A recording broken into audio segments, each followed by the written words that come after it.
I want to welcome Kevin Pham today. He's the writer of The Architects of Dignity, a new book.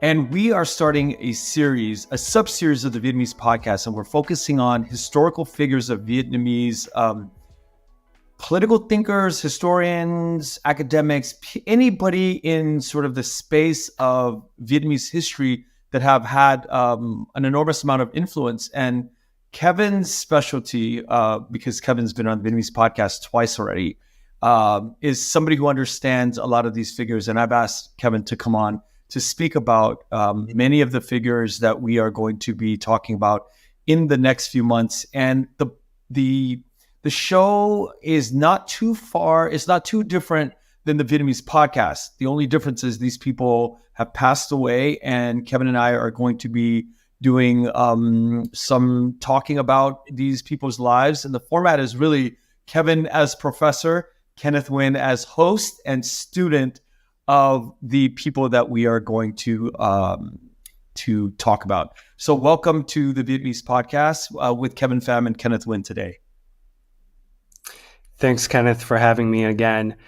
When you brought this idea up to me, I was so excited. I think it's so important, especially for young Vietnamese people, especially young Vietnamese Americans like myself, to learn about Vietnamese history through the lens of different figures, influential figures. You know, we grow up, we hear names. Who were these people? What were their lives like? What problems in history were they responding to? So I'm really excited for this episode. But here's where there's going to be a little bit of an issue. And I want to bring this up in the beginning. Since this is our first episode together, I was at a dinner party over the weekend and I ran my mouth. I was unhinged about how I felt about the way the different communities throughout the Vietnamese universe, how they view each other. I'm torn. I am torn with the first generation diaspora, second generation. I'm torn with some segments of people in Vietnam, some things, a lot of things that the Vietnamese government does, as well as, you know, the U.S. government and the new elections cycle that we just experienced. I'm torn, and I really became unhinged. And so it really kind of made me think about what I needed to say before we start this journey together, Kevin, which is our journey of exploration is to look at things from all sides, look at figures from all sides. Some of it may hurt one community. Another detail might be damaging to another community. But I think I want to exercise this power of nuanced conversation. And this is where I want it to begin. Yeah. And just to go off of that, one approach that I'm going to take in each of these episodes is to do two things for each figure. I'm going to be as sympathetic and critical as I can be. So it's those two moves. I'm going to look at them sympathetically, but also critically. And I think that's what a good scholar should do. Because some of these figures will be, really pro South Vietnam's government before 1975, and others will be deeply part of the new government's historical figures. And I think that all of it is fair game if we really want to challenge this idea of not being able to communicate freely in our different Vietnamese communities around the world. Yeah, great. So do you mind if I start with a few caveats? Yes, please. So I'll say this once in this episode, so hopefully listeners will keep that in mind for the rest of the episodes. So just to get a few things out of the way, I'm a scholar of Vietnamese intellectual history. My specialty is political theory. I'm not a historian, but I do specialize on Vietnamese political thought during the French colonial period. And I've written several peer-reviewed articles on the topic. I'm also the author, as you mentioned, of The Architects of Dignity, Vietnamese Visions of Decolonization, published last month by Oxford University Press. And the book examines the ideas of 6 important Vietnamese figures. So in this series, we hope to explore some of those thinkers from my book, but also many other historical figures. So keep in mind, listener, that for some of these figures, other scholars have written articles and books that go into much more detail than we will go into. I'll try to refer to them, try to cite them where it's appropriate, and I apologize in advance if I forget to cite a relevant scholar. For each episode, we're not going to give a comprehensive, authoritative summary of the figure. That's just impossible. We cannot possibly capture the complexities of these figures, but what we can do is we're going to provide a modest, brief introduction to their lives and their ideas. So the goal is to give you a sense of who the person is, what historical background there is, what problems they were grappling with, and perhaps some suggestions for what we descendants of the Vietnamese can learn from them as we move forward. Just a few other things. So I'll try to rely on peer-reviewed scholarship as I do research on these figures in the English or French language scholarship, or the primary source writings of the figures we explore. I also do engage with Vietnamese sources, but this here is a bit more tricky because if you write in Vietnamese in Vietnam about national heroes or villains, there is an expected way of writing about them, a way that I think maybe is a little less critical towards the heroes and less sympathetic towards the villains, the perceived villains. So in Vietnam, the image of these figures, especially the heroes, is quite controlled, I would say. So my approach will be to be sympathetic and critical of these figures. I appreciate you telling me the process of this. And you and I, when we first started a few weeks ago, we talked about the list of names. And one issue that I have, one problem that I think we're going to have is the balance of men and women historical figures, right? Because that's a big thing. We need to balance out. We need to round it out, make sure that we cover men and women of different periods. So that's going to be sort of an issue. We're going to do our best to include, obviously we have the big ones like Hai Ba Chung and big figures, but it's still limited to, I would say, maybe 70-30, would you say, Kevin? I mean, we're lucky if we get 30 in there in that number. Yeah, and this is something that we need to think about, of course. Also, I mean, let's not hide around it. I mean, Vietnam, especially during the 20th century, was a patriarchal society. And simply put, women were often not allowed to be influential in the realm of politics and so on. But of course, women play a huge role. For example, in the Vietnamese decolonial movement, half of the Viet Minh who defeated the French at Dien Bien Phu were women. So we will have some women, and we'll do our best. Yeah, but I just want everybody to know that we are very aware of it, and it's something that we've talked about, discussed, and we will do our best to kind of even it out as best as we can. So I just wanted to bring attention to that issue. Phan Chau. So, by the way, there's one more thing, a caveat, not really a caveat, but listeners who know things about these figures, you might find something else significant that I didn't mention, so that's expected, and feel free to mention it in the comments. But Phan Chau, I think it's perfect that we're starting with him. And the reason is because he is truly the pioneer of Vietnamese anti-colonial nationalism. In the early 20th century, he was Vietnam's best-known patriot in his resistance against French colonialism. So before we dive into Phan Chau, we have to say something about the historical background. It's necessary. So I'm going to say a little bit about French colonialism. So because French colonialism doesn't just happen out of the blue. Okay, so some historical background. So by the 1850s, Europeans are having their eyes on Asia, and they are expanding their powers into Asia. Why? Because Napoleon is defeated in 1815, and the European major powers have signed treaties, so they're not going to fight each other in Europe, so they're going to flex their muscles in Asia.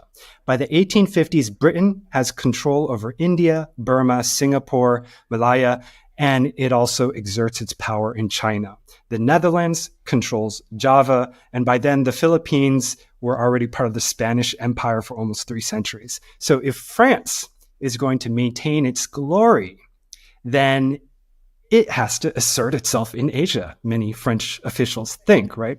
So the leaders of France believe that the colonies will provide France with markets, human labor, natural resources like cotton, silk, sugar, rice, coffee, and rubber.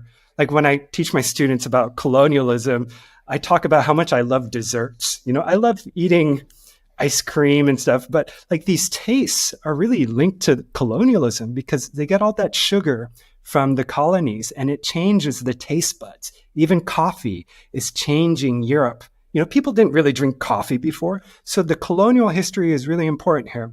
So France wants to trade with the Far East and it will need bases to fuel their ships.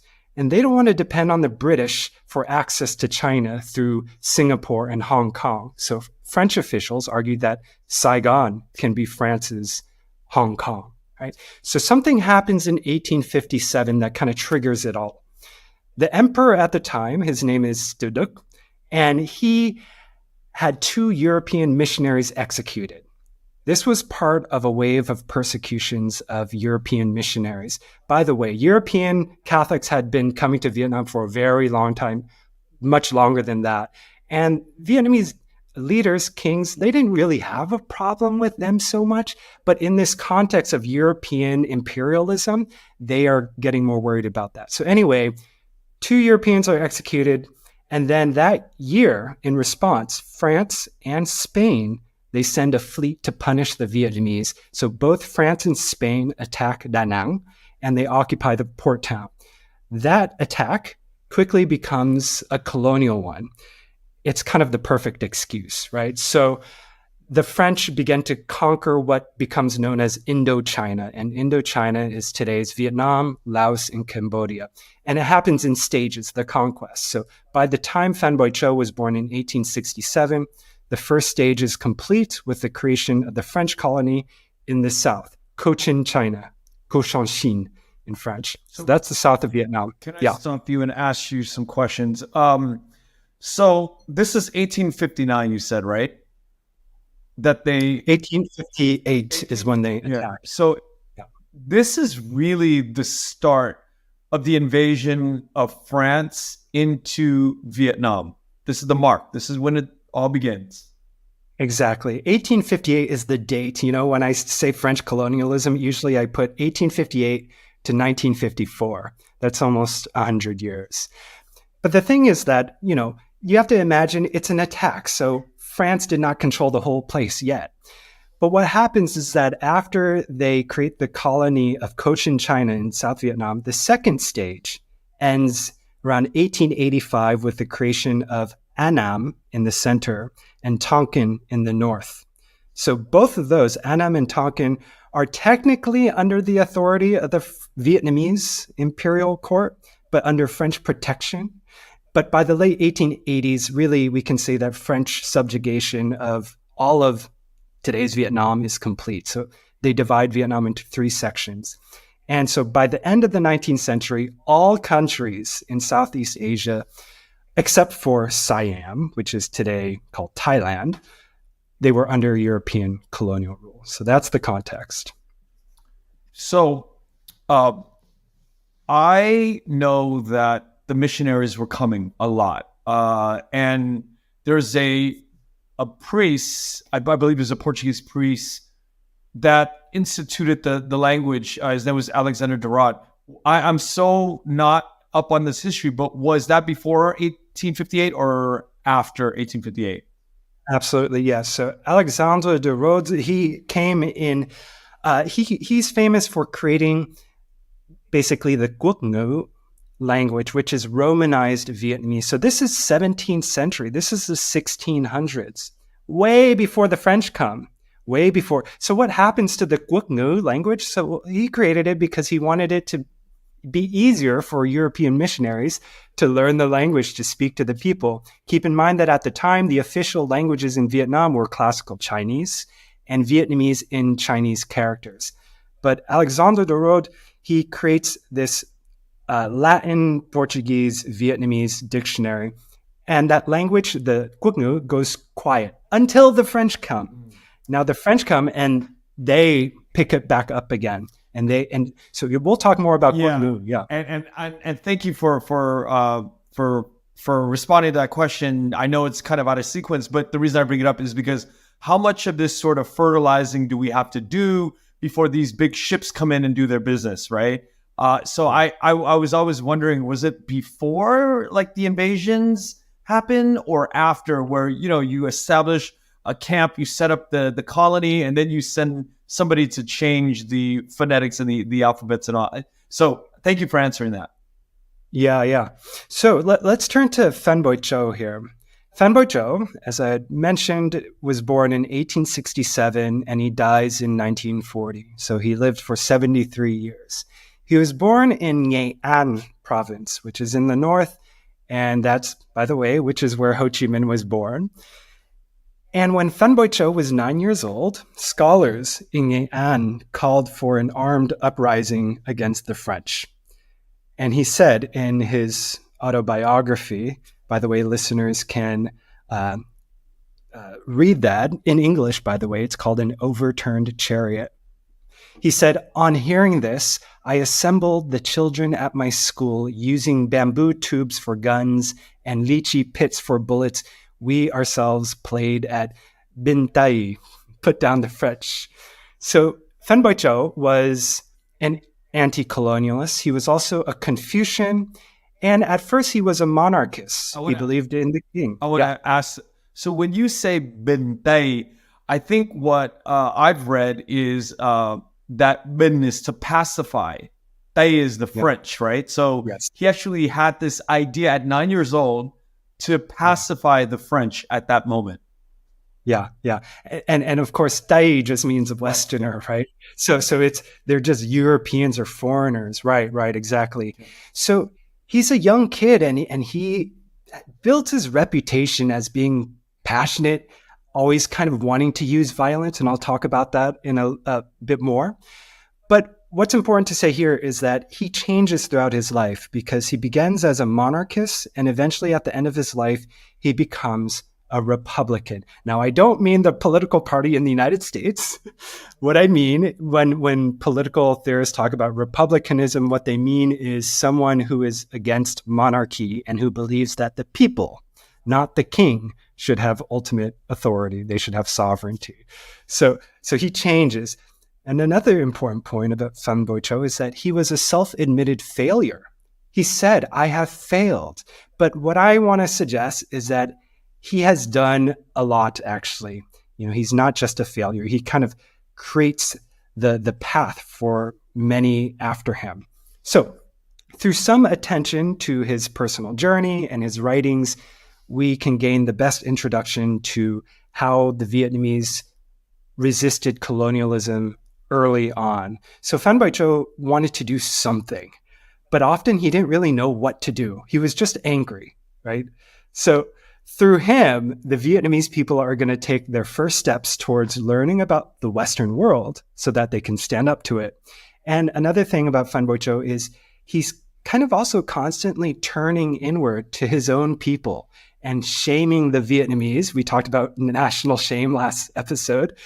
He's shaming them for failing to stand up for themselves. So for example, I'm going to quote him here. He says, "Those whom I blame most deeply are my people themselves. My deepest love is for my people, and my deepest blame is for my people." He even calls the Vietnamese barbaric. He says, barbarism is not using leaves as clothes to cover the body or catching snakes and centipedes as food. Rather, those who are dependent are barbaric. Weak people without self-reliance are barbaric. So he wants the Vietnamese to be self-reliant. Yeah. So I'm going to give a very brief bio here. I'm going to go really quickly just to get kind of a timeline of his life. Phan Boi Chau studied Confucian texts under the guidance of his father, who was a Confucian scholar. Keep in mind, at this point, late 1800s, if you were a Vietnamese male, your goal was to do really well on the Confucian exams to become a Mandarin and work in government. That's what you strove for, right? So from 1885 to 1900, he studies for the exams, and after 6 attempts, He passes the regional exam in 1900, but he fails the highest level exam around 1903. But at the same time, around this time, he's also absorbing the ideas of European thinkers through Chinese translations. Keep in mind, he's reading and writing in Chinese. So from 1900 to 1905, Phan Boi Chau travels around Vietnam, and he's just trying to gather support. He's especially talking to educated people, the bureaucracy, and he's basically saying, hey, you guys, we need to organize a resistance movement against the French. We had mentioned this in the last episode, but he was really inspired by Japan when they defeat Russia in 1905.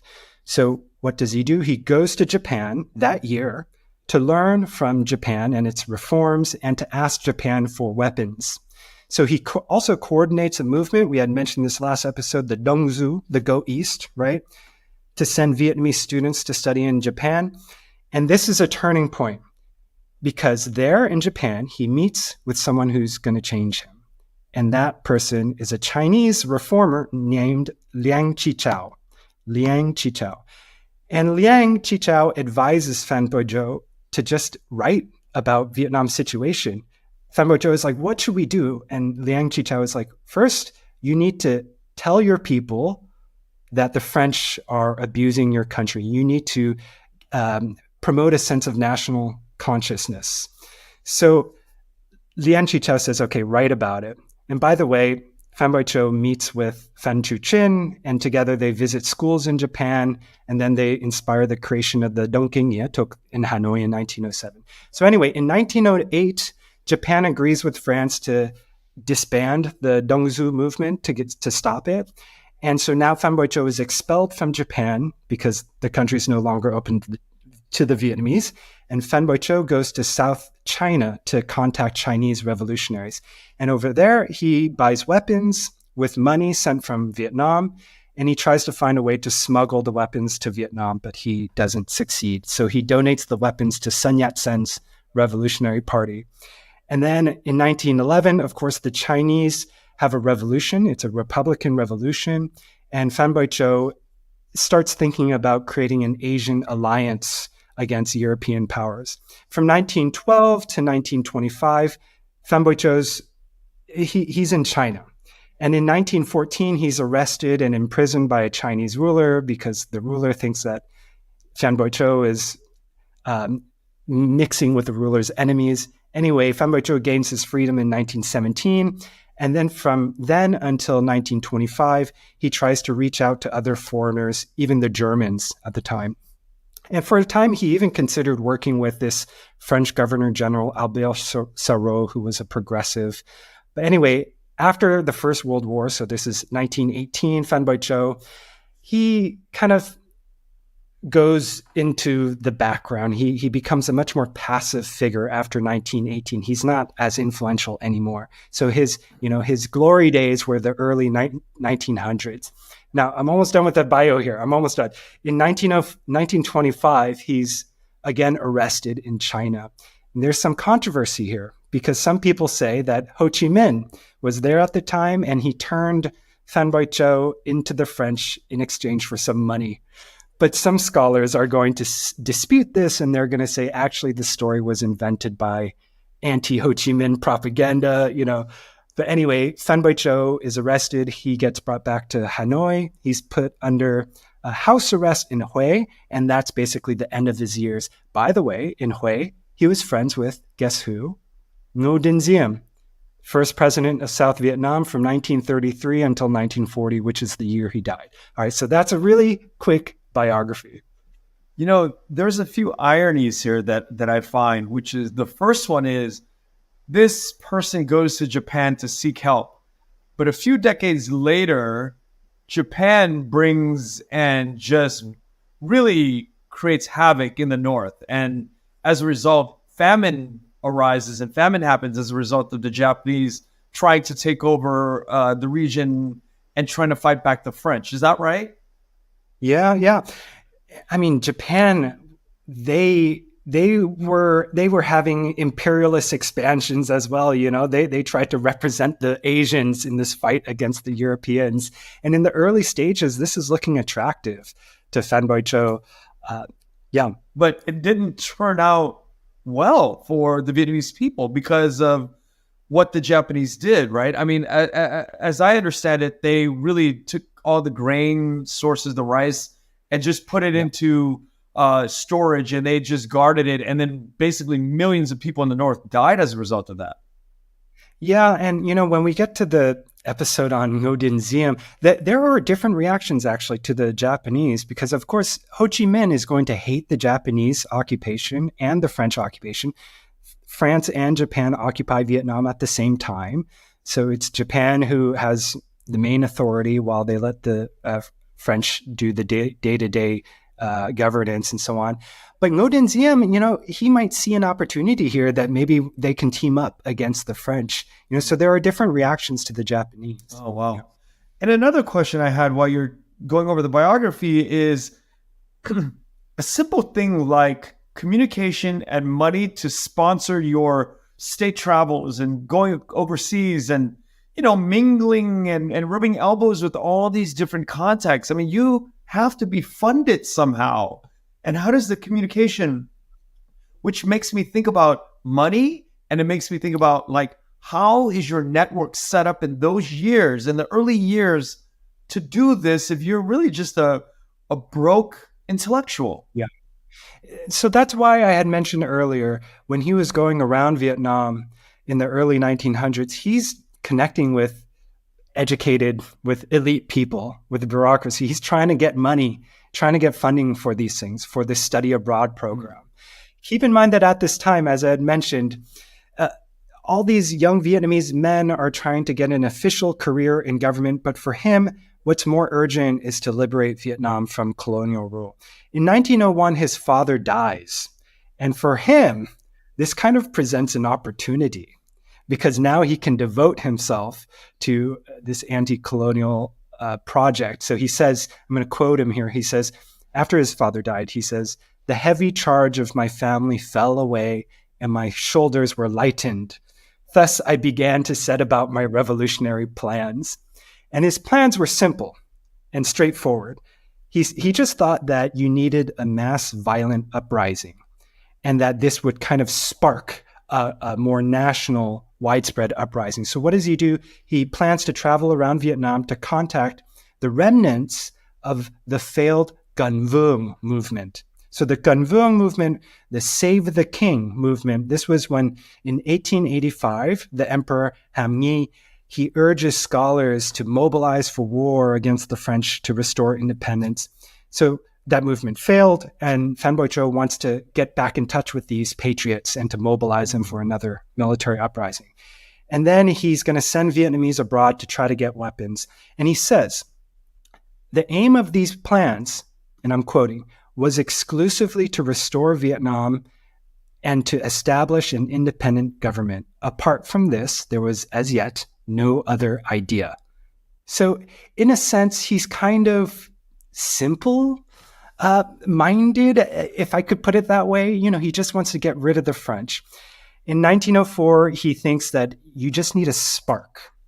But at the same time, he's getting annoyed and critical of the Vietnamese imperial court and the mandarins. He thinks they're incompetent and immoral, and he begins to recognize the shortcomings of monarchy. And he begins to find more attractive these modern ideas of popular sovereignty and republicanism. So eventually he realizes that, okay, it's not enough just to kick out the French with violence. Vietnam actually needs to change its ideas. It needs to modernize, and that's just as important as overthrowing the French. But when he has this idea of overthrowing the French through violence, who can get behind this? Because you kind of have to have the capital to go to war against a superpower that invades you. Yeah. And in his early writings here, so remember, Liang Chi-Chau says, write things for the Vietnamese. In those writings, one of his main goals is to get people angry. He's saying the French are doing this. They are violating our people. They are abusing us. And he's trying to make them indignant so that they will get violent. But what happens is that he begins to realize, okay, that's not enough. And so he gathers young Vietnamese into what becomes known as the Vietnam Modernization Society, Vietnam Duy Tân Hội. So innovation, the Vietnamese need to innovate.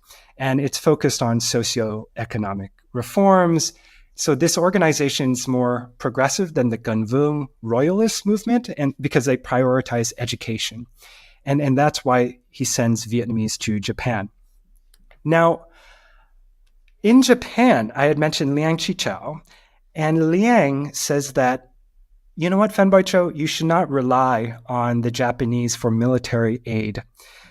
And you need to really focus on reforming Vietnamese minds before violently resisting colonizers. He says, Liang Qichao says, your country should not be concerned about not having a day of independence, but should be concerned about not having an independence-minded people. So basically, the Vietnamese need to be ready in their mind for independence. Yeah. That's a great point to differentiate the two. Yeah.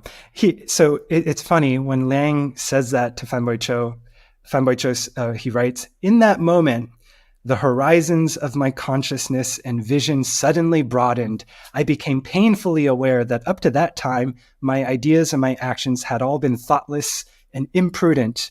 Thereupon, I began to write the book Vietnam Vong Quốc Sự, The History of the Loss of Vietnam. So this is a very famous little book, and the book criticizes Vietnamese emperors for failing to reform the country. It celebrates the Gun Vuong heroes. It describes the evils of French colonialism. So Phan Boi Chau wrote his text in classical Chinese, but he had it recopied and translated to Quốc ngữ, which then people took secretly and spread it around, and they read it out loud to villagers. So he would go on and write more stuff like this. It's incredible what one man can do during that time. Really? I'm telling you, it's the writing, it's the ideas that are so important here. And so one other thing that he's trying to get across in these writings is the necessity of unity. I'm going to quote him again. Unity can protect the country. Failure to agree with each other will lead to the destruction of the country. If you don't agree with your people, you'll eventually be enslaved by others. Wow. So solidarity is a necessary condition, right, for dignity, for national dignity. He says, I'm going to quote him again, divided strength is weakness. A divided heart is a broken heart. If we are isolated and they are united, then they will always win and we will always fail. A handful of chopsticks is difficult to break, but it's easy to break one piece at a time. That's obvious. Isn't that amazing? You could perfectly understand, with the chopsticks. Yeah. And it, as you were talking about all of this, I'm probably going to go back to this one question quite often in our episodes is, how is this figure looked at in the Vietnamese diaspora community? And how is this figure looked at it within Vietnam? I mean, that's a great question. We can just ask people in the diaspora, do you know who Phan Boi Chau is? And what do you think? I asked my aunts and uncles, and they tell me, yeah, we study Phan Boi Chau, but I get him mixed up with Phan Chu Trinh. I don't really know what his ideas were. Yeah.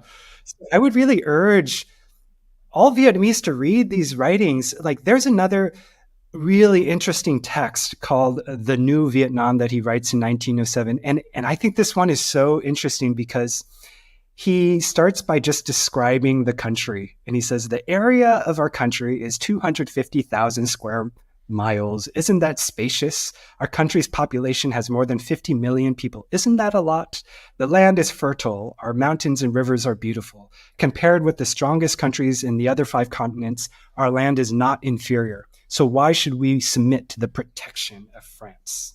And then he criticizes the Vietnamese because he says they were slaves to the Chinese. He says, our slave mentality is deep-rooted. Our habit of dependence is heavy. Right? So he's trying to build this national consciousness that just didn't exist at the time. And another thing, I don't know if we had mentioned in previous episodes, but the Vietnamese were colonizers too, Right. That they start from the north and they are conquering the Cham and the Khmer peoples as they move southward from around the 15th century and onward. And he says, without the heroic efforts of the Vietnamese people, Vietnam would just be the land of Champa, Laos, and Cambodia. So he's kind of like, look, we used to be great colonizers too. And it's thanks to our ancestors who gave us this land. So why are we allowing foreigners to take it? Wow. Very fascinating history. And I go back to thinking, one major contribution that we could attribute to is the formation of the idea of like, let's get the invaders, let's get them out. That's really the crux of what he's going through, right? Well, that's half of it. That's half of it. But remember, he's beginning to realize that's not enough. And so he is going to say, it's not enough to get rid of them. We need to change how we think. Number one, we need to become patriots. And number two, we need to rethink what kind of political system we need. Like, should we still have a king? Or should we have something else? Are the people ready for a democracy? Or what should that look like, And in this, he's not as sophisticated as Phan Chu-trinh. Phan Chu-trinh was much more interested in ideas. But what Phan Boi-chau does is he kind of gets the ball rolling. He's really the first to be exposed to ideas of the French Enlightenment thinkers. But again, he doesn't read French. So it's not until younger generations later. But what he does do is he's good at getting the people angry. Can I just read one more quote, which I love right here? These are Phan Boi-chau's words, so I will use the softer version. So he says, "Behold, those people with blue eyes and pink beards. They are not our fathers, nor our brothers. They are not our teachers. How can they squat here, pooping and peeing on our heads? Are you men not ashamed, humiliated, or resentful enough to kill these invaders?" Right. How is he not put to death right away by the French? I'm so glad this is a perfect segue because what happens is, again, in 1925, he's arrested by the French and he's put on trial on charges of incitement to murder and supplying weapons that were used to kill a Vietnamese governor and 2 French majors. And so he's put on trial. And at his trial, he gives his very last famous speech, and in this speech, he summarizes his life's patriotic efforts. Am I reading too many quotes here? No. This is very important. I think it's good for listeners to hear from, Phan Boi-chau himself. Yeah, it's very important so we can get the context of how you're moving along in this episode. Right. So this is a little more lengthy, but I think it's an important one. This is his last famous speech, right? So he says, "If we had a few 100,000 sailors, a few tens of thousands of soldiers armed with many guns, warships, and airplanes, then I would submit my declaration of war and righteously resist the colonial government. But I'm merely a student. My pockets are empty of money. I have no weapons. I cannot engage in armed resistance. Therefore, I've only sought to use culture, which is to say, I try to mobilize the people to demand political reforms.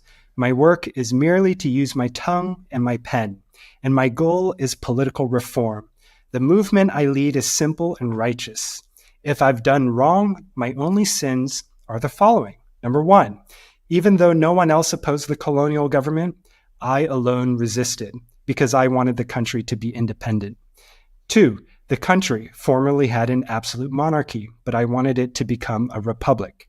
3, the colonial state banned people from traveling overseas for study, but I fled and recruited students to go to foreign countries to study. And 4, I tried to mobilize and awaken the people of the country of the South, which is Vietnam, to demand that the government institute political reforms to complete its mandate to bring enlightenment to the country. Wow. This speech, you see so many things in this speech, right? You have to imagine that he's speaking to the French government, and he's basically saying, look, I just wanted you to be better colonizers. I wanted you to actually educate and enlighten our people, but instead, you're not. And I'm not being violent. I just wanted to reform the minds of the Vietnamese. So here we see him changing, actually. At first, he tried to resist colonialism with violence and then with culture. And before it was royalist ideology, the monarchy, and now it's republicanism. Right? So what happens is the speech evokes public outcry for Phan Boi Chau. And the French know that Phan Boi Chau is famous. They know he's a hero to young Vietnamese. So what do? They avoid making a martyr out of him. Like, they don't want to kill him because that'll make things really tougher for the French.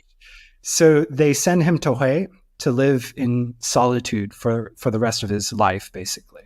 And how old was he when he was locked up on house arrest? Yeah, so this is 1925. Okay, I can't do the math right here. He was born in 1867. 25. So what is that? 50. 30. So it's 58 roughly? Yeah. I mean, he's at the end of his days, and he really then just kind of drops out of the picture, really, from 1918 onwards, but still he's really famous. I mean, Ken, did you grow up hearing this name, Phan Boi Chau? No, I just started hearing about him as I got into the podcast work. Yeah, who's teaching this? Who's teaching any of this stuff? But see, that's why I'm raising sort of a little bit of the awareness, but also the skepticism, the worry that are we listening to propaganda from either side? Because I want this space to be full of propaganda, that we are aware that it's propaganda, and I want it to be free of propaganda, the propaganda that we don't know is propaganda, right? I want it to be a fair and balanced, safe space where we can talk about these things. The best way to learn, I tell my students, is to try to engage as much different propaganda as you can. Be multi-biased, be 360 degrees, look at an issue from as many different propagandistic sides as possible. Because let's be honest, I can hear sort of like his history and I can be like, oh, this is probably the roots of the early Viet Minh movement, right? This is the godfather, could be looked at that way by the Viet diaspora in the West. Like, this could be the early father of, let's band together and kick out the quote unquote invaders. And invaders could be the French, the Japanese, and the US. You know what? I also forgot to mention, Phan Boi Chau was friends, allegedly, with Ho Chi Minh's father. There are stories, and I'm drawing on the book by William Diker. He wrote a biography of Ho Chi Minh's life. But William Diker says that Phan Boi Chau and Ho Chi Minh's father would hang out at home, and little Ho Chi Minh would bring them tea, in the living room. And Ho Chi Minh would listen to Phan Boi Chau and get inspired. Is that real or is that all anecdotal? You'll have to look in the where William Diker gets his sources, but that's in that book. Yeah. So yeah, go ahead. Well, one other thing I wanted to mention is that if people do learn about Phan Boi Chau, typically they learn about him next to Phan Chu Trinh, and there's sort of the stereotype that, Phan Boi Chau was the revolutionary and Phan Chu Trinh was the reformer. But if you look closer at the writings of these figures, it's actually much more complicated than that, because Phan Boi Chau was not just interested in violence. And even if he was kind of a conservative revolutionary, which is an oxymoron, of course, which is, if you try to kick out the French just to replace the king, that's not a revolution.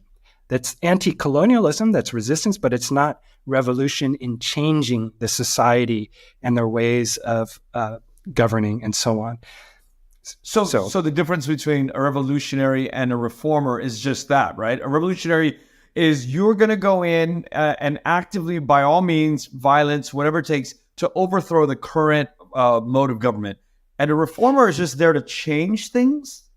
No. So a revolution is using violence to overthrow the government, but having a vision of creating a new society. That's really important. You need a vision to create a new society. A reformer is someone who prefers to use gradual means and not rather than violence. And it's true that Phan Chu-trinh was much less in favor of violence than Phan Boi-chau. Phan Boi-chau was definitely much more in favor of violence, for sure. So I want to ask about the next stage of our episode, which is, what did Phan Boi-chau do for the future of Vietnam?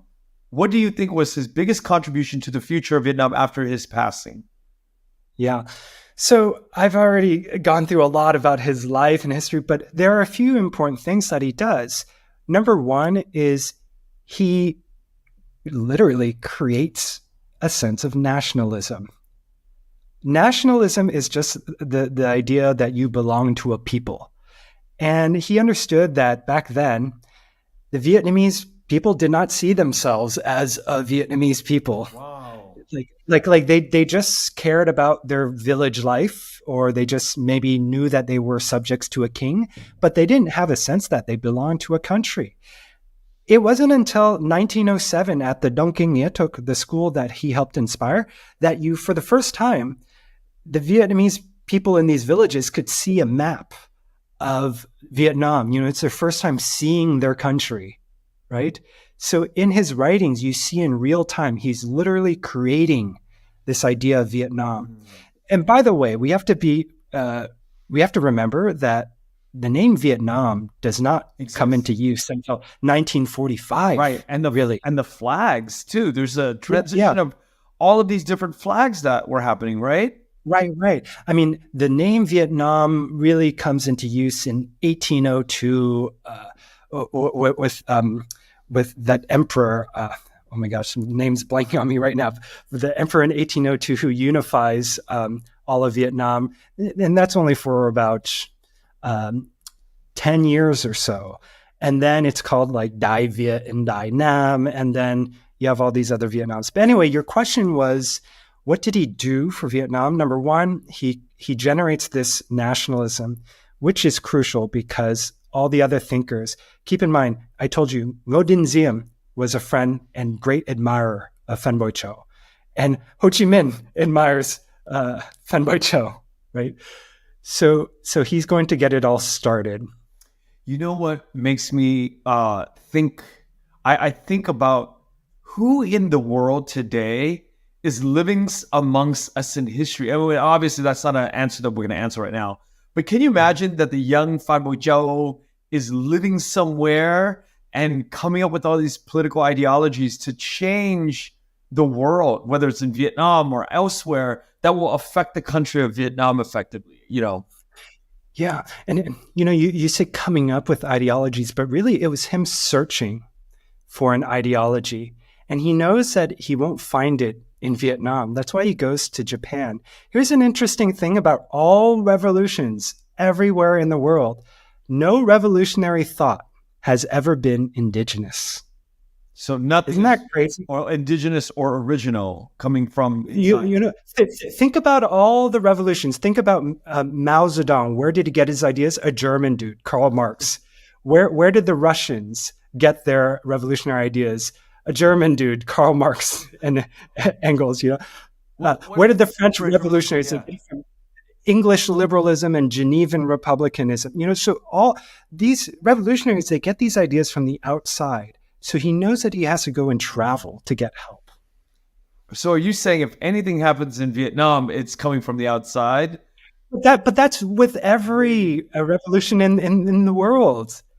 I mean, if a listener can tell me one revolution, and by revolution I mean a radical change, a vision for a radical change in a society in terms of political relationships, like where do they get those ideas? They often come from somewhere from the outside. And it's often the educated people who travel and read other ideas from abroad. So you did sort of answer this question probably in many different ways, but how do you think the Vietnamese diaspora views Phan Boi-chau, and how do you think Vietnam's people think of Phan Boi-chau? I can say pretty confidently, I think that in Vietnam today, the Vietnamese people see him as a great patriot. and they admire him. Absolutely. I mean, there are names of on street signs, Phan Boi Chau, right? And my guess is that Vietnamese in the diaspora probably see him as a patriot. This is before he is active way before communism comes to Vietnam. Communism does not become a predominant ideology in the north of Vietnam or Vietnam until the 1930s, and it trickles in the 1920s. But Phan Boi Chau is all before that. So I think they would see him as a patriot. Yeah, that's good to know. It's really good to know, Yeah. because I think there's some characters that we will be discussing that leans heavily one way or the other. And I'm here to talk about, and I think you are too, the merits and the faults and the stains of it all, right? Like, we want to talk about this openly, and but the only way to do it is to ask these very raw and naked questions to you. Right. That there is. So, by the way, William Diker is someone who has written a lot about Phan Boi Chau, and you could find articles on this. But William Diker mentions that later in Phan Boi Chau's life, so he's under house arrest in Hue, and he actually just starts writing about Confucian morality and Confucian philosophy. But he also becomes interested in socialism for a little bit, I guess. But I think with Phan Boi Chau, he's still not really sure what political ideologies are, what he prefers. I was listening to a podcast this morning, and it was talking about, they were basically giving justification to why the U.S. is right? Like, and then I was thinking about, where do I fit? Where does Kevin fit in this conversation?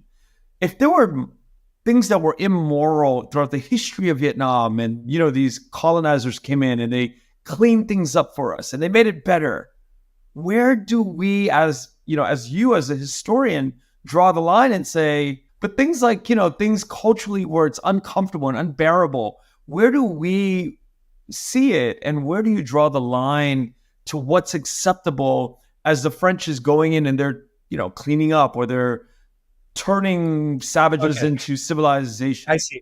So is what you're saying that, so what I'm hearing is you're saying that the U.S. troops in Afghanistan, they saw these sort of barbaric, backwards cultural things that the Afghans were doing, and therefore that justifies U.S.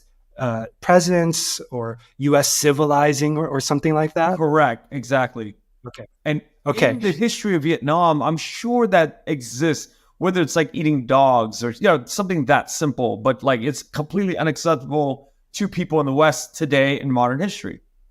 Yeah. So one justification that colonizers tend to use is that they have a superior civilization, and that those that they're colonizing are backwards, inferior, etc. Keep in mind that the Vietnamese were using the same logic when they were conquering and colonizing the Cham and the Khmer. The Vietnamese saw themselves as part of a superior Han civilization. They kind of saw themselves as Chinese as they were conquering the Cham and the Khmer, this more superior Confucian civilization. Wow. The French come in, and they are going to certainly see the Vietnamese as backwards and so on. And but what gets very interesting is that, for example, the French are going to try to build railroads, and in doing so, they're going to rip apart these ancestral lands of Vietnamese people. They're just going to dig up graves and stuff. And many Vietnamese at this time were also into geomancy, like looking at, I guess, how would you define geomancy? But there's a kind of mystical power in the formation, your environment, and it matters where things are placed and so on. And so they have sort of what we would call superstitions, basically. Or feng shui, right? Yeah, feng shui, basically. And what's interesting is that you also have Vietnamese reformers who are also saying that the Vietnamese need to stop thinking about this stuff. So they almost sound like French colonizers because they're saying like, come on, Vietnamese people, we need to learn about science and not rely on superstition. So they sound sort of like colonizers, but they're doing it to strengthen the Vietnamese to stand up to French colonialism. Yeah. Yeah.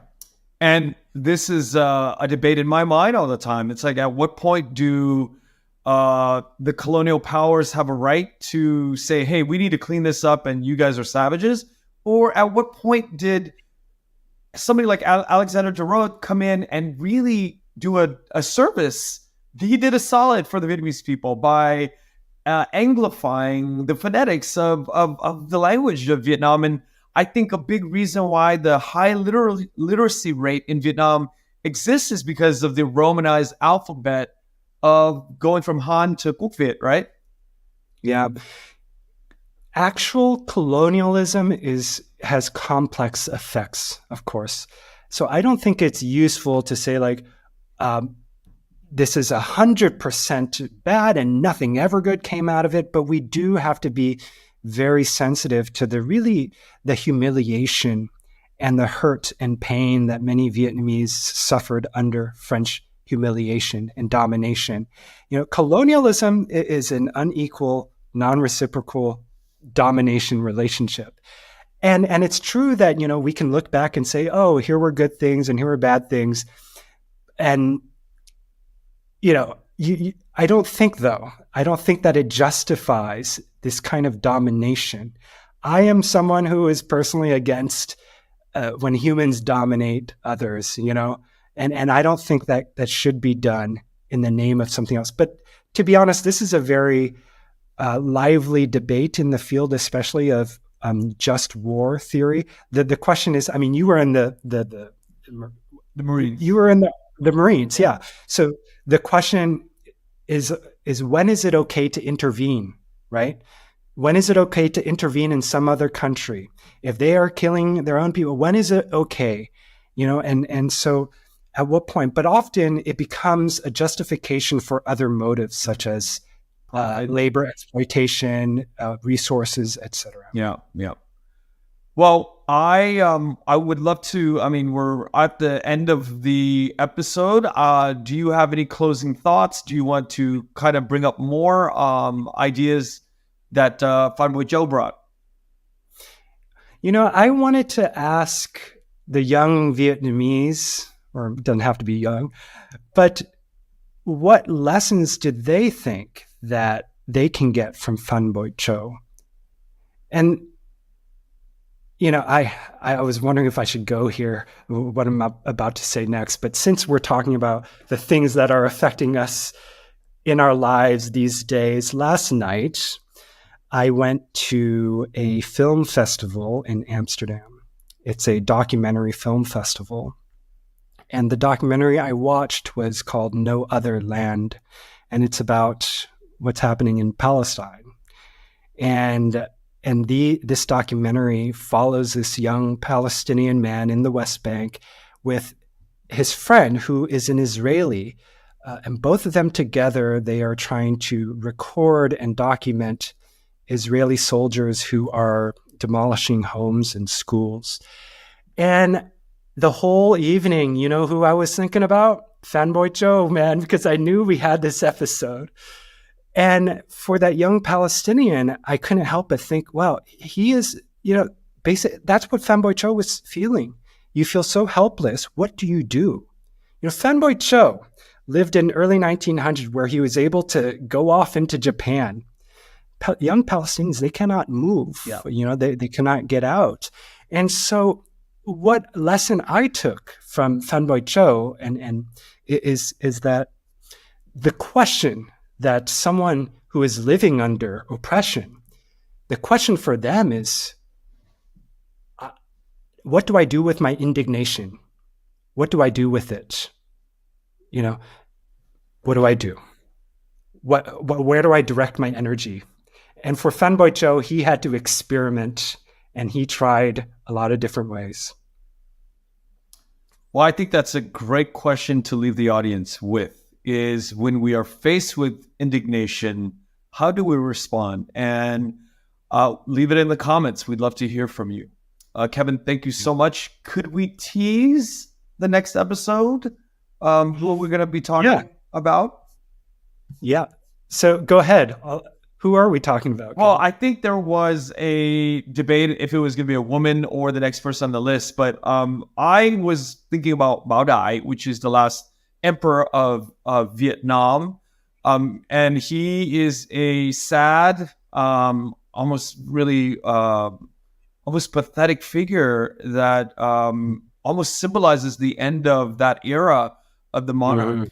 Even I don't know, there was even debate if was he really the last person in a monarchy, because that thing fell apart probably way before he was put into that position. Yeah, I think that's a great teaser for the next episode. Thank you for listening to The Vietnamese with Kenneth Nguyen. Special thanks to Brittany Tran, to Jane Nguyen, Catherine Nguyen, Tina Pham, Sydney Jamie, and Christo Trin. Please find us on Instagram, Facebook, and TikTok at The Vietnamese Podcast.